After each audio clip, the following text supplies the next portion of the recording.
Madam Chairman, and thanks to the witnesses for coming. Mr. Kuczynski, we got a couple of questions from senators about cost.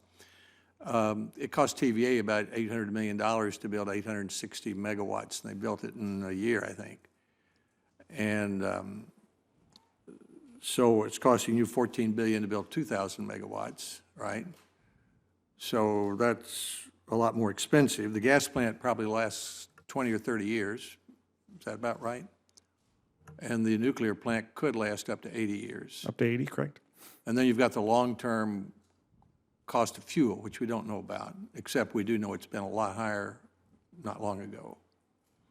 So my point is that even though at first $14 billion for 2,000 megawatts of nuclear doesn't compare very well with $2 billion for 2,000 megawatts of gas, if you take the length of time the plants might last and the importance of diversity in a big utility like yours, does make sense to go with nuclear power.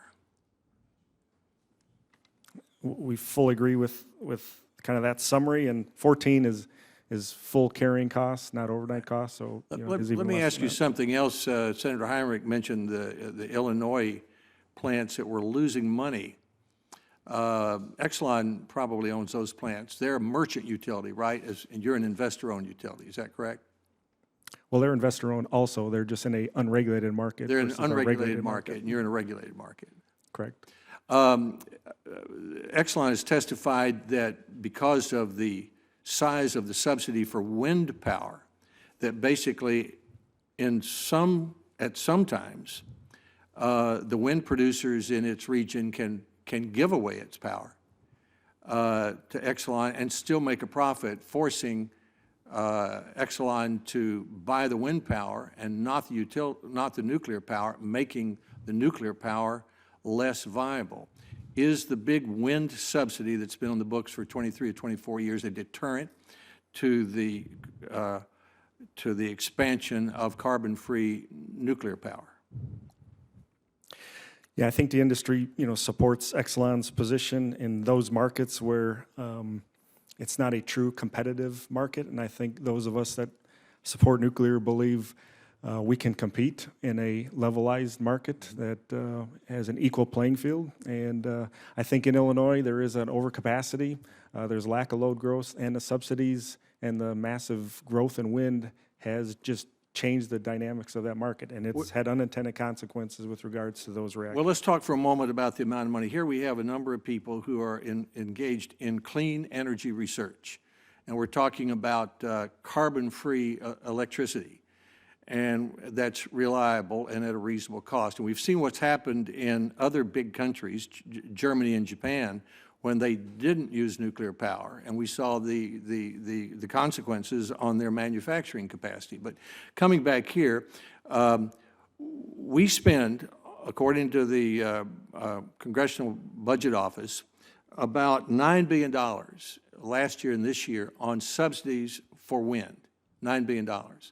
We spend about $5 billion on energy research as a government. Mr. Gates and others, I am another one of those, think we should double the amount of money we spend on energy research from $5 billion to $10 billion as rapidly as we could. That would permit people like you, or that would encourage people like you to create new forms of clean, carbon-free electricity.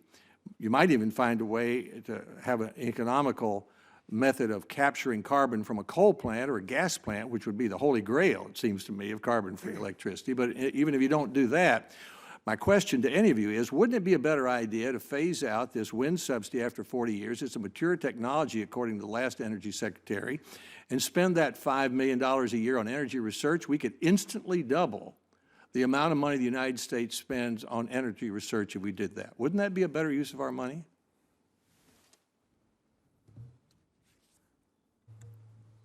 I'll jump in and Senator, they're going to ask the National Lab guy to answer that question, I think.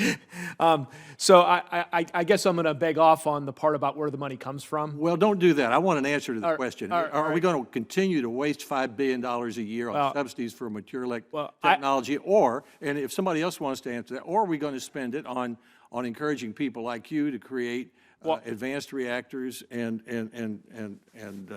small reactors or other forms of Yeah, clean. Senator, I think that if we increase the clean energy research funding, I have no doubt that we will unleash innovation and we will transform the energy sector.